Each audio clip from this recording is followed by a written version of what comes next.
hazvitomboperi mushe panguva ino tikuona vakomana vatengesi vanozivikanwa nenyika yose, vana Karen Kore, vana Singizosha, vamwe nevamwe vavo vose voda aunity coalition naadvocate Nelson Chamisa. Asana muna vanhu vachivava, vanhu vachidya magaka, vanhu vachidya marasha, vachipopota. Takuona kuti vakomana advocate Nelson Chamisa anodikanwa. Sana pina mashoko anobuda toga panapa awa nevakomana opposition vo subscribe like on the bell kuti ipinda tunokuti pane expanding this concerned citizen anachiposta advocate Nelson Chamisa paka arrive kubutsorongira chiti. Certainly I'm seeing words like unity, coalition. Amy, stop it. What do you mean after all the betrayal?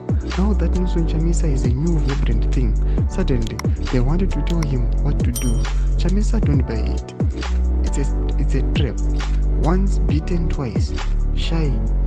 Makangwara padurise huko tikuona kuti ndo mashoko anoita kapana tona kuti pane mumwe anouya achiposta kuruva murikuona avo Biharare meya anozikanwa ane ma-allegations ecorruption anouya achiimpozwa nevanhu paari anouya achimutuka nezvimwe zvasingaiti kutaura panapa vanyora vachiti aka kadzoka under so called unity imika ndopika nambuya vangu. Imagine ambuya vangu manjarini vakafera pakati pechingwa vakaperekedzwa kumakuva netii. Tikuona kuti vari kuzama kuexpressa their own feeling vachiti aiwa hatitombotolerete zvakadaro kuti vakomana vese vari dangerous vanozivikanwa vana Washman Ncube, vana Douglas Monzora voda kuita unity naadvocate Nelson Chamisa noda kuti vaona kuti havasina kana support. Kunyange izvi zvinhasi tikavati vakola for a rally akumboendi kana vanhu vanombokuvhizadza nyangwe kombi.